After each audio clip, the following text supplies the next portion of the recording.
আরে কিটা হইছে তোরা দোকানে কালকে? আমার বাবা গরিব, আমরা চলতে পারি না, অনেক ঋণ হয়েছে না বাবার। সবাই বাড়িতে আয়ে অনেক অসুবিধা, পড়াশোনা করতে পারি না। টিউশন করে পর্যন্ত আমি চেষ্টা করছি পড়ানো, তাও পারছি না। তারপরে আমরা ছোট একটা দোকান দিয়েছি, এই রাস্তা একদম কাছে আসছিল। অনেক কমপ্লেন হতো, ইডা হিডালে সবাই অনেক কমপ্লেন করতো। তো আস্তে আস্তে আমরা একটু পিছাই সেটা করছি। তো ওখানে আমরা পূজা চান্দা চাইছিল, আমরা 5,000 টাকা চান্দা চাইছিল।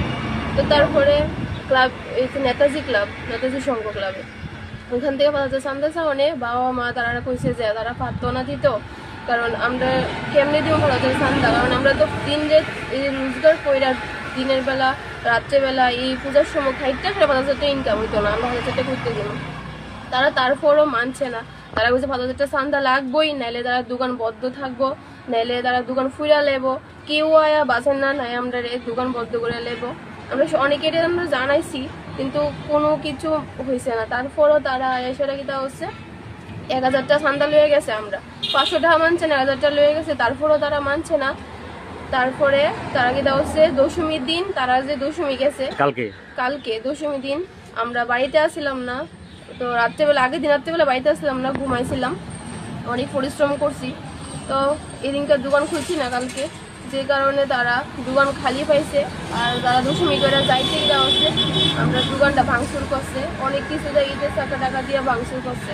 তারপরে তাও দিয়ে হয়তো কোবাইছে, অনেক কোল্ড ড্রিঙ্কস কিনে কাছের কোল্ড ড্রিঙ্কস কিনে আনছে ভাঙনের লেগে, শুধু ইনটেক পুরা পাওয়া গেছে। তো আমরা কিটা করতাম ওখানে কর, আমরা তো যে দোকানটা দিয়ে আমরা শেষ সম্বল আসলে যেটা দিয়ে আমরা রোজগার করে খাইতাম, বা আমরা পড়াশোনা করছি, আমার ভাই পড়াশোনা ছাড়া দিছে, কারণ মা বাবার এত ঋণ ছিল যে পড়াশোনা করা অসম্ভব হয়ে পড়ছে। আর আমরা দোকানে একটা কর্মচারী পর্যন্ত রাখতাম পারছি না, আমরা 4 জন মিল্লা দিনের 60টা দোকানটারে একটু দাঁড়া করাইছি। আমার ভাই 12 পাস করে আর পড়ছে না, আমি বড় দিদি হয়ে আমার খুবই কষ্ট হলেই আমি পড়াশোনা করতেছি, ভাই করাইতেছে আমার, ভাইয়ে পড়াইছে কাজ করে, ভাইয়ে কাজ করে আমার পড়াইতেছে। তুমি কোন স্ট্রিমে মানে গ্রাজুয়েশন কমপ্লিট করছো? বিকম কমপ্লিট করছি। কমপ্লিট করে 4 দোকানদারি করে বাবার লগে? 4 দোকান দিছি। তো এখন পুলিশ আইছেনি এখন পর্যন্ত? এখনো পর্যন্ত পুলিশ আইছে না। তো এখন তুমি কি চাইতাছো? আমি চাইতেছি মুখ্যমন্ত্রীর কাছে যে আমরা সাহায্য করার লেগে একটু, বা আমরা কিটা করতাম আমরা কয়ে দেওয়ার লেগা, আমরা এটার সঠিক বিচার আমরা পাই।